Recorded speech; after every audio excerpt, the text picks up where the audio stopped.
Let me just put you on a hold for a minute or two.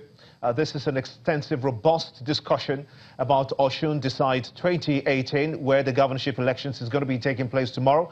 Let's quickly go to Osogbo, the capital, where my colleagues Seun Okinbaloye, Lanre Lasisi, and indeed Chris Elms are standing by. Hi guys, I hope you're having a good time, because you're on ground zero. I'm in here in the studio in Lagos, trying to see how we can best coordinate this. What's happening from your end?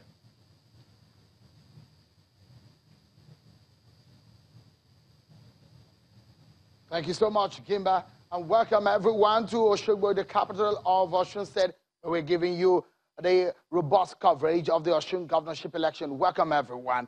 So the attention is on Osun State, wherever you may be watching across the world. Indeed, it's some few days to the 2019 election, but the governorship election in Osun State is one of the test cases that INEC is using to test the waters for some of its elements in the 2019 election. Let's get the conversation started here, shall we, everyone, on the issue of security and all of the other things that we need to know. Joining me here in our makeshift studio here in Osogbo is a media entrepreneur and an analyst, Mr. Femi Adefila. Thank you so much for coming on the show tonight. And we have Mr. Bukola Idowu, is a convener of the Vote Not Fight campaign. Thank you, gentlemen, for coming on the program. You've been in this city for a long time. You're from here. You may be able to tell us, you've tested the pulse of the people. You know what the people are thinking about. A lot of people will say the people of Osun State, or election in Osun State, has no element of violence in it. We've not really seen as much violence compared to some other states. Does this one look like there will be anyone? I don't think so. I want to say that Osun people, by nature, are very peaceful people, and we don't have history of electoral violence. But let me speak from the point of view of the media, where I practice. 3 weeks ago, precisely on the 30th of August, we met media executives in Osun State. We met and we resolved that we will not encourage political communication that can stoke electoral violence. We met and we resolved that we will promote messages that deepen only the culture, norms, and tradition of democracy. We met and we resolved that we will preach against discord and the menace of vote buying and, of course, vote selling.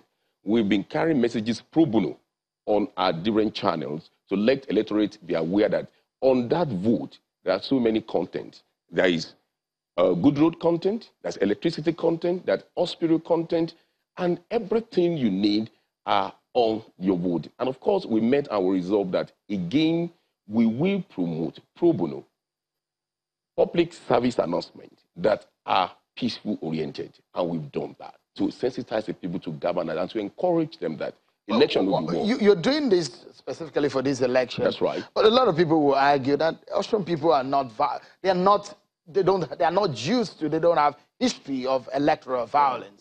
What gives you the sense that there might be any kind of violence this time around? Because we just believe that you don't have to rest on your oars or rest on your laurels. You continue to strategize to preserve the values and the culture that you have, because infiltrations can come. And we just want our people to imbibe cultures that are not part of ours. That's why we mounted this campaign, and it's been on for a long time. And I want to tell you, it's been a huge success. But you don't foresee any kind of violence? I don't foresee any kind of violence. I believe that it's going to be free, fair, credible, and peaceful.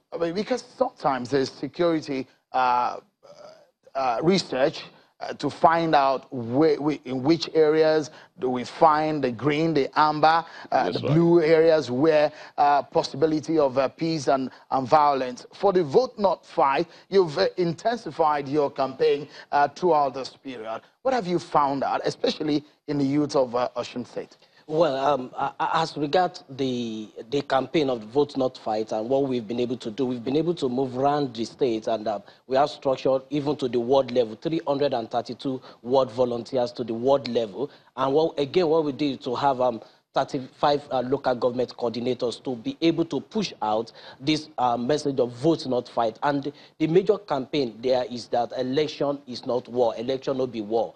And that is what we've been trying to push to the people, the narrative we've been able to push out, that it's all about civic participation.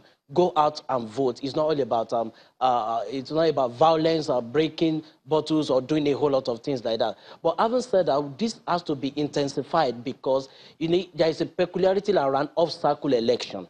Now, what it means is that, look, all attention now is on Osun now. And what it means that we can also have infiltration. Of course, like he said, Osun is a bit peaceful. Osun is peaceful, and that is what we want to sustain. And looking at that, now, there can be issue of influence and there can be infiltration. And that is why we need to step this up and begin to talk to the people. And what it means that when people have the mentality of having peaceful election, then it's a bit difficult for them to be influenced. And that's what we've been doing. Yeah, prior to this time, we've heard about issues of the bringing thugs from neighboring states and all of that. Is there any show of that? Is there any imprint of such narrative in Osun State over the last weeks?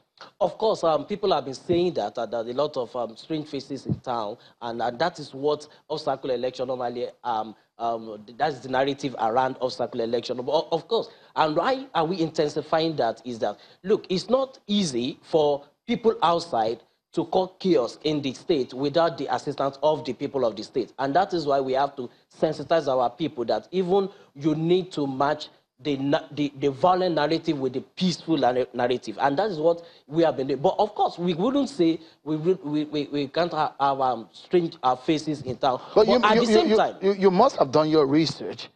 Your campaign must have done its research to find out what are the possibilities of violence, what you found out. What are the peculiarities to Osun State that you found out? Well, the peculiarity is, if you look at the political terrain in Osun State, you find out that a lot of, we have big, the political awareness is high.